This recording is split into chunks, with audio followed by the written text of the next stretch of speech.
नमस्कार दोस्तों, आपका स्वागत है हमारे चैनल फिफ्थ पिलर में। झारखंड विधानसभा चुनाव का शंखनाद बस कुछ ही दिनों में होने वाला है। इसके लिए सभी पार्टियों ने अपनी तैयारी में तेजी ला दी है। भाजपा अपने उम्मीदवारों की पहली सूची बहुत ही जल्द जारी करने वाली है। इसी साल हुए लोकसभा चुनाव में भाजपा ने झारखंड में 14 सीटों में से 5 सीट हारी थी। इसके बाद अब भाजपा बहुत ही सटीक चाल चल रही है। जानकारी है कि पहली सूची में भाजपा के कुल 35 प्रत्याशियों के नाम शामिल है। भाजपा चुनाव के तारीखों की घोषणा के पहले ही इस सूची को जारी कर देगी, क्योंकि विधानसभा चुनाव में बीजेपी अपने उम्मीदवारों को चुनाव की तैयारी करने में पर्याप्त समय देना चाहती है। इस सूची में चौंका देने वाले नाम सामने आएंगे। आइए आपको बताते हैं कि भाजपा किन 35 सीटों पर पहले अपने प्रत्याशियों के नामों की घोषणा करेगी और उस क्षेत्र से कौन संभावित उम्मीदवार होंगे। अगर अब तक आपने हमारे चैनल को सब्सक्राइब नहीं किया है तो कृपया कर लें, ताकि हम आपको चुनाव से जुड़े सभी अपडेट देते रहे। मनिका से बाबूलाल मरांडी लड़ सकते हैं चुनाव। वो बाबूलाल मरांडी भाजपा के प्रदेश अध्यक्ष है। वह वर्तमान में धनवार सीट से विधायक है, लेकिन अब यह खबर आ रही है कि इस बार के चुनाव में बाबूलाल मरांडी मनिका सीट से चुनाव लड़ सकते हैं। मनिका विधानसभा सीट चतरा संसदीय क्षेत्र और लातेहार जिले में आती है।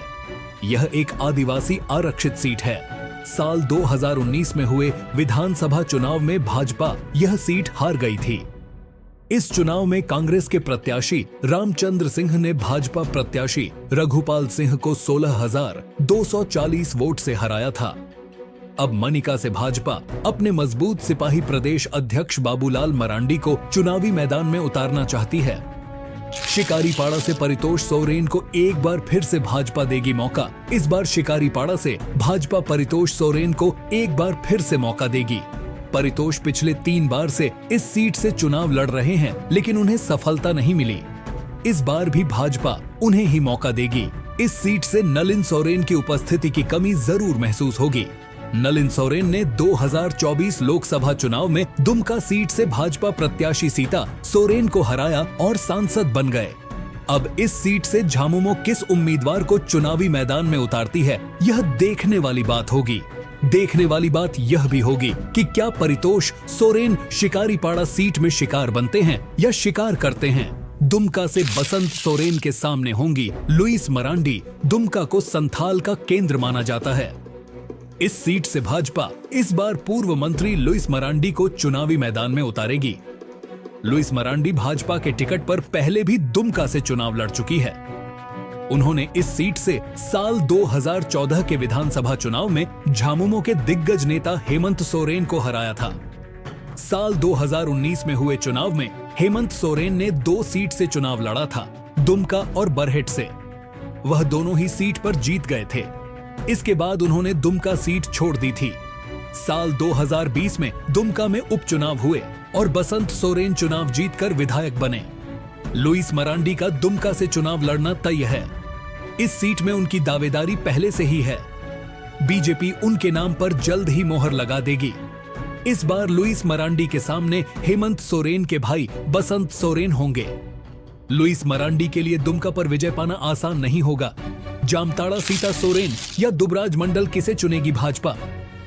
जामताड़ा सीट से इस बार भाजपा की तरफ से 2 नामों की चर्चा खूब जोर शोर से हो रही है। इन दोनों नामों में एक दुबराज मंडल और दूसरा सीता सोरेन का है। इन दोनों नामों में से कोई एक नाम पर भाजपा जल्द ही मोहर लगा देगी। सीता सोरेन लोकसभा चुनाव के पहले ही झामुमो का दामन छोड़ भाजपा में शामिल हुई थी। भाजपा ने उन्हें लोकसभा चुनाव में दुमका सीट से चुनाव भी लड़ाया था, लेकिन उन्हें जीत नहीं मिली। झामुमो के नलिन सोरेन ने उन्हें हरा दिया था। सीता सोरेन झामुमो के टिकट पर पिछले 3 बार से जामा की विधायक रह चुकी है, लेकिन इस बार यह खबर आ रही है कि वह जामा से अपनी बड़ी बेटी जयश्री सोरेन को चुनाव लड़ाने की लॉबिंग कर रही है। ऐसे में अगर जयश्री सोरेन को जामा से मौका मिलता है तो सीता सोरेन का जामताड़ा से चुनाव लड़ना तय माना जा रहा है। अगर जामताड़ा से भाजपा दुबराज मंडल को मौका देती है तो सीता सोरेन कहां से चुनाव लड़ेगी, यह सोचने वाली बात है। लेकिन यह तो तय है कि इस बार जामताड़ा से भाजपा अपना प्रत्याशी बदलने वाला है। भाजपा का कोई भी प्रत्याशी हो, उन्हें सामना करना होगा कांग्रेस के इरफान अंसारी का। वह वर्तमान में जामताड़ा के विधायक है, राज्य के मंत्री भी हैं। इस सीट पर भी भाजपा का विजय पाना आसान नहीं होगा। जामा से सुनील सोरेन या जयश्री सोरेन जामा सीट से भाजपा प्रत्याशियों के दो नाम की खूब चर्चा हो रही है। इनमें एक तो सीता सोरेन की बेटी जयश्री सोरेन है और दूसरा सुनील सोरेन का नाम है।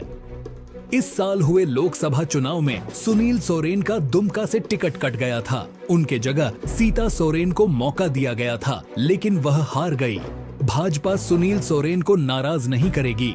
बीजेपी उन्हें कहीं ना कहीं एडजस्ट करने की कोशिश कर रही है। लेकिन यह भी चर्चा है कि सीता सोरेन के परिवार के किसी सदस्य को टिकट मिलेगा। अब यह देखने वाली बात होगी कि जामा और जामताड़ा सीट से किस चेहरे को मौका मिलने वाला है। झरिया से रागिनी सिंह होगी प्रत्याशी। झरिया सीट में इस बार भी एक ही परिवार के दो बहुओं के बीच सियासी मुकाबले देखने को मिलेगा। भाजपा की ओर से रागिनी सिंह का टिकट तय माना जा रहा है। इनके सामने कांग्रेस के टिकट पर पूर्णिमा नीरज सिंह का चुनाव लड़ना तय है। यह सीट दोनों ही प्रत्याशियों के पतियों के बीच के राजनीतिक मुकाबले की जमीन रही है। नीरज सिंह के हत्या के बाद संजीव सिंह जेल चले गए। इसके बाद दोनों की पत्नियों ने उनकी सियासी विरासत संभाल ली। इस बार भी झरिया में एक परिवार के दो बहुओं के बीच कड़ा मुकाबला देखने को मिल सकता है। यह सीट काफी रोचक रहता है।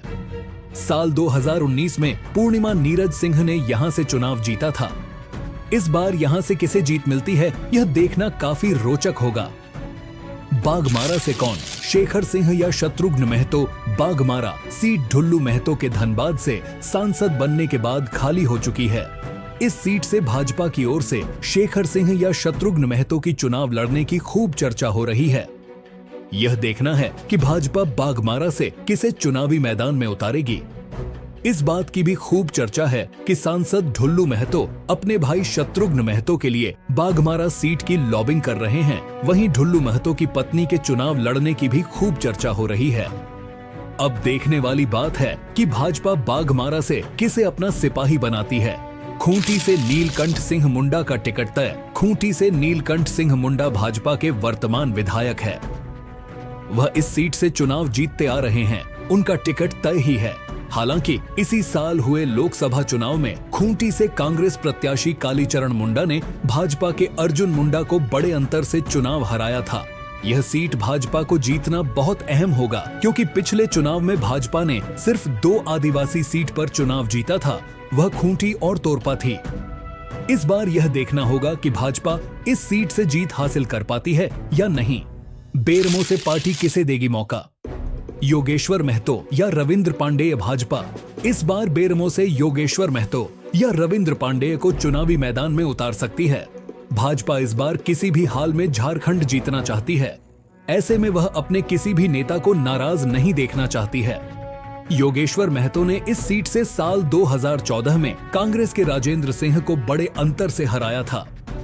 2019 में भी योगेश्वर महतो ने चुनाव लड़ा था, लेकिन इस बार राजेंद्र सिंह ने योगेश्वर महतो को चुनाव में हरा दिया था। वहीं दूसरी ओर अगर भाजपा योगेश्वर महतो का टिकट काटती है तो उनके जगह रविंद्र पांडेय को चुनाव लड़ने का मौका मिलेगा। ऐसा इसलिए क्योंकि रविंद्र पांडेय लोकसभा चुनाव 2024 में धनबाद सीट से प्रबल दावेदार थे। अब भाजपा रविंद्र पांडेय को कहां और कैसे एडजस्ट करेगी, यह देखने वाली बात होगी। टुंडी से कौन, विक्रम पांडेय या राजीव कुमार? ओंझा टुंडी सीट भी इस बार चर्चा का केंद्र बना हुआ है। इस सीट से भाजपा के टिकट से चुनाव लड़ने के लिए 2 नामों की चर्चा हो रही है। इसमें से एक राजीव कुमार ओंझा और दूसरा विक्रम पांडेय है। इन दोनों के नाम की चर्चा हो रही है। विक्रम पांडेय इस सीट से भाजपा के टिकट पर पिछले विधानसभा चुनाव में भी चुनाव लड़ा था। भाजपा के लिए टुंडी में अपना झंडा गाड़ना आसान नहीं होगा।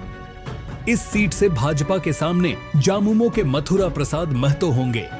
वह टुंडी से 3 बार के विधायक रह चुके हैं। टुंडी जामुमो का मजबूत गढ़ माना जाता है।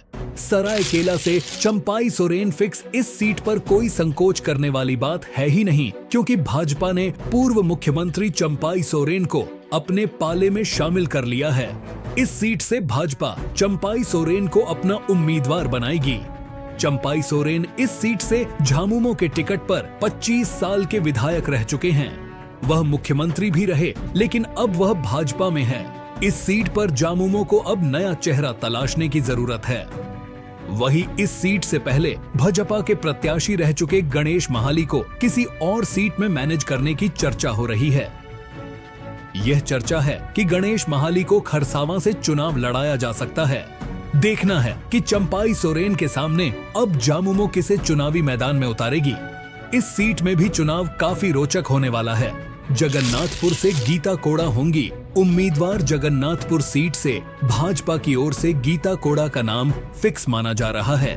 गीता कोड़ा ने पहले भी इस सीट से चुनाव लड़ा है। इस बार वह भाजपा के टिकट पर इस सीट से चुनाव लड़ेगी। इस सीट को कोड़ा परिवार का परंपरागत सीट माना जाता है। इसी सीट से साल 2005 में मधु कोड़ा ने निर्दलीय चुनाव जीता था। गीता कोड़ा भी इस सीट से साल 2009 और 2014 में विधायक रह चुकी है। साल 2019 के चुनाव में कांग्रेस के सोनाराम सिंकू को इस सीट से जीत मिली थी। इस बार उनके सामने गीता कोड़ा होंगी।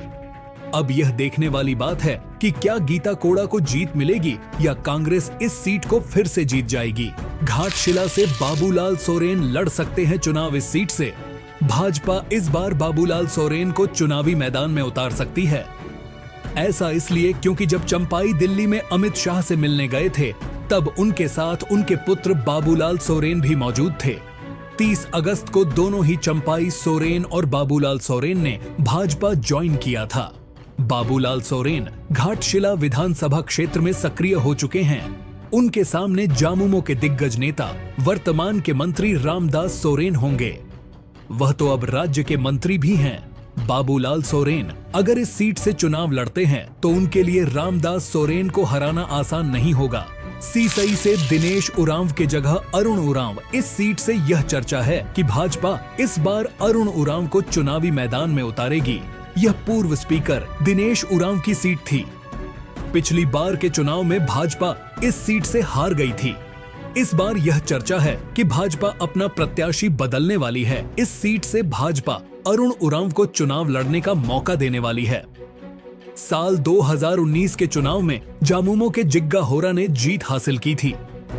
भाजपा के प्रत्याशी दिनेश उरांव को उन्होंने 38,418 वोट के बड़े अंतर से हराया था। इस बार भाजपा इस सीट से प्रत्याशी बदलने वाली है। गुमला से भाजपा के प्रत्याशी होंगे मिसिर कुजूर। इस बार भाजपा एक बार फिर गुमला से मिसिर कुजूर को मौका देने वाली है। साल 2019 में भी उन्होंने इस सीट से भाजपा के टिकट पर चुनाव लड़ा था, लेकिन उन्हें झामुमो के भूषण तिर्की ने हरा दिया था। भूषण तिर्की अपने इलाके में लगातार जनसंपर्क कर रहे हैं, जनता से लगातार मिल रहे हैं। उन्होंने चुनाव के लिए तैयारी तेज कर दी है। भाजपा का गुमला सीट जीतना आसान नहीं माना जा रहा है। गोड्डा से अमित मंडल फिक्स। इस बार के चुनाव में गोड्डा से भाजपा एक बार फिर से अमित मंडल को चुनावी मैदान में उतारने वाली है। इस सीट से भाजपा और आरजेडी के बीच हमेशा से ही कड़ा मुकाबला देखने को मिलता है। अमित मंडल ने पिछले विधानसभा चुनाव में जीत हासिल की थी और विधायक बने थे। पूर्व के राजनीतिक सफरनामे पर गौर करें तो 2014 में इस सीट पर भाजपा के टिकट पर रघुनंदन मंडल विधायक चुने गए थे, लेकिन 2015 में उनका निधन हो गया। इसके बाद 2016 में इस क्षेत्र में उपचुनाव कराया गया। इसमें दिवंगत विधायक रघुनंदन मंडल के पुत्र अमित मंडल विधायक चुने गए। इसके बाद से अभी तक अमित मंडल इस क्षेत्र पर अपना कब्जा बरकरार रखे हुए हैं। भवनाथपुर से भानु प्रताप शाही का चुनाव लड़ना तय। भवनाथपुर सीट से भाजपा की ओर से भानु प्रताप शाही का नाम तय है। विधानसभा चुनाव 2024 को लेकर भानु प्रताप बहुत सक्रिय नजर आ रहे हैं। वह इलाके में लगातार पार्टी का प्रचार प्रसार कर रहे हैं। भानु प्रताप शाही पूर्व स्वास्थ्य मंत्री भी रह चुके हैं। वह भवनाथपुर के वर्तमान विधायक है। अब देखने वाली बात है कि इस बार भानु भवनाथपुर में अपनी सीट बचा पाते हैं या नहीं। राजमहल से अनंत ओझा होंगे भाजपा प्रत्याशी। इस बार राजमहल के वर्तमान विधायक अनंत ओझा का चुनाव लड़ना तय है। साल 2019 में उन्होंने इस सीट में भाजपा को ओर से चुनाव लड़ा था और जीत हासिल की थी। अनंत ओझा इस क्षेत्र से 2 बार के विधायक रह चुके हैं। अब वह इस सीट से तीसरी बार चुनाव लड़ने और जीतने की तैयारी कर रहे हैं। अनंत ओझा का इस सीट से चुनाव लड़ना तय है। बोकारो से बिरांची नारायण लड़ेंगे चुनाव। बोकारो से भाजपा से चुनाव लड़ने के लिए यहां के वर्तमान विधायक बिरांची नारायण को मौका देगी। इस सीट से उनका टिकट तय है। पिछले चुनाव ने बिरांची नारायण ने कांग्रेस के श्वेता सिंह को 13,313 वोटों के अंतर से हराया था, लेकिन उनकी राह में एक नाम रोड़ा बन रहा है। वह नाम रोहित लाल सिंह का है। ऐसा लगता तो नहीं है कि भाजपा बिरांची नारायण का टिकट काटेगी, लेकिन ऐसा होता है तो उनके जगह बोकारो से रोहित लाल सिंह को टिकट दिया जा सकता है। गिरिडीह से सुरेश साहू और रंजीत राय के नाम। गिरिडीह सीट से भाजपा की ओर से सुरेश साहू या रंजीत राय का चुनाव लड़ने की खूब चर्चा हो रही है। इस बार भाजपा अपने वरिष्ठ नेता निर्भय कुमार शाहाबादी के जगह किसी और को चुनाव लड़ाना चाहती है। सुरेश साहू और रंजीत राय, इन दोनों में से किसी एक को भाजपा चुनावी मैदान में उतारेगी। पिछले बार के चुनाव में जामुमो के सुदिव्य कुमार ने भाजपा के निर्भय शाहाबादी को 15,884 वोट के अंतर से हराया था। चंदन कियारी से अमर कुमार बावरी और आजसू के उमाकांत रजक के बीच टेंशन। इस सीट से वर्तमान में भाजपा झारखंड विधानसभा के नेता प्रतिपक्ष अमर कुमार बावरी विधायक है। उनका इस सीट से चुनाव लड़ना तय माना जा रहा है, लेकिन ऐसे में यह भी खबर आ रही है कि आजसू भी इस सीट की मांग उमाकांत रजक के लिए कर रही है। मिली जानकारी के अनुसार उमाकांत रजक ने चंदन कियारी से चुनाव लड़ने का मन बना लिया है। इसके लिए चाहे उन्हें पार्टी छोड़कर या किसी और तरीके से चुनाव लड़ना क्यों न पड़े। ऐसे में चंदन कियारी में भाजपा के अमर कुमार बावरी को जीत हासिल करना आसान नहीं होगा। बरकट्ठा से अमित कुमार यादव का चुनाव। लड्ढना फिक्स बरकट्ठा सीट से अमित कुमार यादव वर्तमान में विधायक है। वह पहले भाजपा में थे, लेकिन साल 2019 में उन्हें भाजपा से टिकट नहीं मिलता। इस कारण उन्होंने निर्दलीय चुनाव लड़ा और जीत भी गए। इसके बाद उन्होंने फिर से भाजपा ज्वाइन कर लिया। इस बार भाजपा उन्हें ही इस क्षेत्र से चुनाव लड़ाने की तैयारी कर रही है। नाला से कौन सत्यानंद झा या माधव चंद्र महतो होंगे भाजपा प्रत्याशी। नाला से भाजपा इस बार सत्यानंद झा या माधव चंद्र महतो को चुनाव लड़ाने की तैयारी कर रही है। सत्यानंद झा ने भाजपा के टिकट से साल 2009 में चुनाव भी जीता है। वहीं पार्टी माधव चंद्र महतो के बारे में भी सोच विचार कर रही है। पिछले 2 चुनाव में भाजपा प्रत्याशी के हार का कारण भी माधव चंद्र महतो ही बने थे, क्योंकि उनके यादव वोट बैंक में पकड़ के कारण उन्होंने भाजपा के अच्छी खासी यादव वोट बैंक पर सेंध लगा दी थी। इस कारण भाजपा की हार हुई थी। यही कारण है कि उनका दावा भी मजबूत माना जा रहा है। बरही से कौन मनोज यादव या योगेंद्र प्रताप सिंह। बरही विधानसभा सीट से भाजपा इस बार मनोज यादव या योगेंद्र प्रताप सिंह को चुनावी मैदान में उतारने के बारे में सोच रही है। मनोज यादव कांग्रेस के टिकट पर बरही से विधायक भी रह चुके हैं। साल 2019 के चुनाव से पहले उन्होंने भाजपा का दामन थामा था और भाजपा के टिकट पर चुनाव भी लड़ा था, लेकिन वह हार गए थे। बरही से साल 2019 के चुनाव में कांग्रेस के उमाशंकर अकेला ने मनोज यादव को 11,271 वोटों से हराया था। इस सीट पर योगेंद्र प्रताप सिंह का भी नाम चुनाव लड़ने के लिए आगे चल रहा है। पार्टी इन्हें भी मौका देने के बारे में सोच रही है। लोकसभा चुनाव 2024 में इनका नाम चतरा से चुनाव लड़ने के लिए चल रहा था, लेकिन उन्हें टिकट नहीं मिला।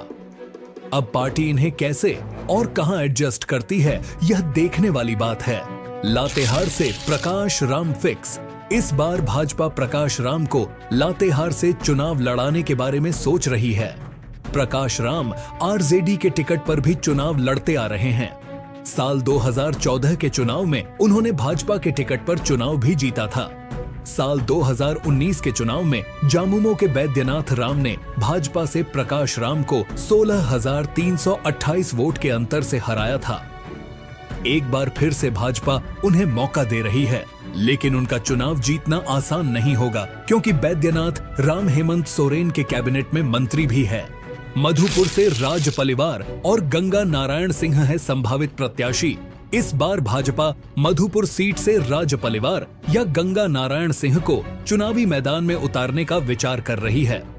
राज पलिवार ने भाजपा के टिकट से साल 2014 में चुनाव जीता भी था। साल 2019 के विधानसभा चुनाव में झामुमो के हाजी हुसैन अंसारी ने राज पलिवार को 23,069 वोट से हराया था। गंगा नारायण साल 2021 के उपचुनाव के पहले आजसू का दामन छोड़ भाजपा में शामिल हुए थे। इसके बाद राज पलिवार का टिकट कट गया था। उनके जगह गंगा नारायण सिंह चुनावी मैदान में थे। अब इस बार यह देखने वाली बात है कि भाजपा मधुपुर सीट में इस बार किसे चुनाव लड़ने का मौका देगी। देवघर से नारायण दास लड़ेंगे चुनाव। देवघर सीट से भाजपा के टिकट पर चुनाव लड़ने के लिए नारायण दास का नाम तय माना जा रहा है। नारायण दास देवघर के वर्तमान विधायक है, लेकिन इस सीट से भाजपा एक और नाम पर विचार कर सकती है। वह नाम विनीता पासवान का है। इसका कारण यह है कि वह दलित जाति से है। उनको मौका देने पर भी भाजपा विचार जरूर करेगी। यह तो सबको पता है कि नारायण दास और उनके समर्थकों का निशिकांत दुबे और उनके समर्थकों के बीच 36 का आंकड़ा है। अब देखना है कि क्या इनके बीच 36 का आंकड़ा नारायण दास के टिकट पर कुछ हरकत दिखाती है या नहीं। गांडेय से दिलीप वर्मा और महादेव दुबे के नाम की चर्चा। गांडेय से इस बार भाजपा दिलीप वर्मा या महादेव दुबे को चुनाव लड़ाने के बारे में सोच रही है। दिलीप वर्मा बाबूलाल मरांडी के जाविमो गुट के नेता हैं। जाविमो के पार्टी में विलय करने के बाद दिलीप भाजपा के हो गए। साल 2019 में उन्होंने गांडेय से भाजपा के टिकट पर चुनाव भी लड़ा था, लेकिन जामुमो के डॉ सरफराज अहमद ने उन्हें हरा दिया था। इसके बाद साल 2024 के उपचुनाव में जामुमो की नेता और सीएम हेमंत सोरेन की पत्नी कल्पना सोरेन ने यहां से चुनाव लड़ा था। कल्पना सोरेन ने भाजपा के दिलीप कुमार वर्मा को 27,149 वोटों के अंतर से हराया था। पोड़ैयाहाट से राघवेंद्र सिंह और सत्यनारायण पाठक संभावित उम्मीदवार। पोड़ैयाहाट सीट से भाजपा हमेशा अपना प्रत्याशी बदलते रही है। इस बार भाजपा राघवेंद्र सिंह या सत्यनारायण पाठक को चुनावी मैदान में उतारने के लिए सोच विचार कर रही है। इस बात की चर्चा है कि गजाधर सिंह का टिकट इस चुनाव में कट रहा है। उनके जगह राघवेंद्र सिंह या सत्यनारायण पाठक को मौका मिल सकता है। साल 2005 से लगातार प्रदीप यादव इस सीट से विधायक रहे हैं। अब वह कांग्रेस में शामिल हो चुके हैं। भाजपा के लिए उन्हें हराना आसान नहीं होगा। सिंदरी से कौन, तारा देवी या धर्मजीत सिंह? सिंदरी सीट से भाजपा इस बार इंद्रजीत महतो का टिकट काटने का विचार कर रही है। इस चुनाव में भाजपा तारा देवी या धर्मजीत सिंह को चुनावी मैदान में उतारने की बात कर रही है। साल 2019 के चुनाव में भाजपा प्रत्याशी इंद्रजीत महतो ने एमसीसी प्रत्याशी आनंद महतो को 7,000 मतों के अंतर से हराया था। जमुआ से केदार हाजरा फिक्स जमुआ सीट से भाजपा केदार हाजरा को जरूर मौका देगी। केदार हाजरा इस सीट से साल 2005 से साल 2019 तक भाजपा के टिकट से लगातार जीतते आ रहे हैं। इस बार भी भाजपा उन्हें ही इस सीट से चुनाव लड़ने का मौका देगी। निरसा से अपर्णा सिंह गुप्ता और गणेश मिश्रा है संभावित उम्मीदवार। अपर्णा सिंह गुप्ता और गणेश मिश्रा में से किसी एक के नाम पर भाजपा चुनाव लड़ने का मोहर लगाएगी। अपर्णा सिंह गुप्ता साल 2014 से भाजपा के टिकट पर चुनाव लड़ते आ रही है। साल 2019 के चुनाव में उन्हें जीत मिली। वह वर्तमान में निरसा सीट से विधायक है, लेकिन अब यह चर्चा हो रही है कि गणेश मिश्रा का नाम उनका टिकट काटने के रूप में इस्तेमाल किया जा रहा है। अब देखने वाली बात है कि निरसा में क्या फिर से अपर्णा सिंह गुप्ता को मौका दिया जाएगा या गणेश मिश्रा इस बार भाजपा की ओर से चुनावी मैदान में उतरेंगे। सारठ से रणधीर सिंह लड़ेंगे चुनाव। सारठ से भाजपा के टिकट से चुनाव लड़ने के लिए रणधीर सिंह के नाम पर कोई डाउट नहीं है। भाजपा उन्हें ही इस सीट से चुनाव लड़ने का मौका देगी। वह इस सीट से वर्तमान के विधायक है, लेकिन एक बात है कि उनका निशिकांत दुबे के साथ तालमेल सही नहीं है। अब यह अनबन क्या रणधीर सिंह के टिकट को हानि पहुंचा सकती है या नहीं, यह देखने वाली बात होगी। सूत्रों के द्वारा यह भी सूचना आ रही है कि रणधीर सिंह अपना पाला बदलकर झामुमो ज्वाइन कर सकते हैं। तो दोस्तों, इन 35 सीटों पर भाजपा कुछ ही दिनों में अपने प्रत्याशियों के नामों की घोषणा कर देगी। उस समय यह साफ हो जाएगा कि कौन किस सीट से चुनाव लड़ेगा। यह सारे संभावित उम्मीदवारों पर भाजपा के आलाकमान की टीम विचार विमर्श कर रही है। देखना है कि इन 35 सीटों में भाजपा कब अपना फाइनल मोहर लगाएगी। आपको हमारा यह वीडियो कैसा लगा कमेंट बॉक्स में जरूर बताएं और हमारे चैनल फिफ्थ पिलर को लाइक और सब्सक्राइब करना ना भूलें।